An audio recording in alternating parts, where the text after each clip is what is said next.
हाँ जी मित्रों प्यारो की हाल चाल ठीक ठाक हो सारे करते हैं तुहानू अपने ब्रांड न्यू व्लॉग जो स्वागत है। अज आप चले हैं गड्डी डेकोरेशन करके अभी मजा आएगा। अज किसी ने फिर नू टंगन लगे हैं, मतलब अज किसी का फिर विआह वा तो लो जी आप डेकोरेशन ते गड्डी ले आए हैं। तो चौधरी इरफान भी अपने को आ गए तो हुण गड्डी 5 मिनटां तुहाडे सामने डेकोरेशन हो के तुहानू दसदे हैं किहो जी लुक निकलदी है दी। लो जी ठंड भी बहुत आ, मैं कहना तो यार नज़ारा पूरा अपना चौंक आ। तो हुण आपां चाय मंगा ली आ, ये सेवा बथेरी करदे जिन्हां कोल डेकोरेशन कराई है अपने सज्जणी। इन्होंने चाह नाल बिस्कुट खिलाए मैनूं ते भाजी नूं। तो उधर बाहर गड्डी अपनी डेकोरेशन शुरू हो गई। तो लो जी तुहाडे सामने अक्खां दे सोडा तैयार होएगा, नाल तुहानूं दस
हाँ जी। तो मित्रों प्यारे आप डेकोरेशन कर ली, डेकोरेशन हो गई कंप्लीट। तो हुण आप चले हैं जिन्हां नाल विआह वा तो उन्होंने फोन बार बार आई जांदा सी, आप निकल गए हैं।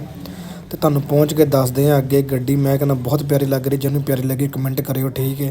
तो सॉन्ग चल रहे बाकी लव यू हो गए। तो बाकी रिएक्शन चैक करो नियाणियां दे गड्डी नूं देख के आए हाय चस आ गई। बाकी हुण तुहानूं पहुँच के दसदे हैं अगे फिर की होया की नहीं। तो आ जाओ। नवां मोनोग्राम आया वा अरोला है, ये करोला ही सीगा पर ਜਿਹੜਾ ਇਹਦਾ ਸੀ ਆ ਨਾ ਉਹ ਆ ਗੱਡੀ ਝਾੜਨ ਦਿਆ। क्या देखना पड़ रहा है? अच्छा है मैं अंधा हूँ। ਦਿਲ ਰਿਐਕਸ਼ਨ ਮੁੰਡਾ ਖਿੱਚ ਰਿਹਾ।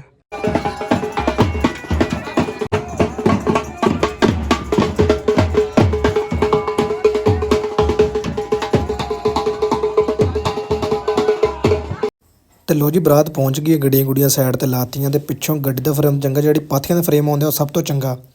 ਫਿਰ ਕਿਤੇ ਵਾਪਸ ਆ ਕੇ ਡੈਕੋਰੇਸ਼ਨ ਲਾਤੀ। ਲੋ ਜੀ ਇੰਨਾ ਕੀ ਕੰਮ ਸੀ ਤੇ ਉਹ ਪਈ ਉਹ ਡੈਕੋਰੇਸ਼ਨ ਤੇ ਉਹ ਪਈ ਉਹ ਯਾਰਾਂ ਦੀ ਮੁਹੱਬਤ। ਉਹ ਚੱਕ ਲਓ ਫੇ ਫੱਟੇ ਬਸ। ਫਿਰ ਕੀ ਸੀਗੇ ਆ ਕੇ ਵਾਪਸ।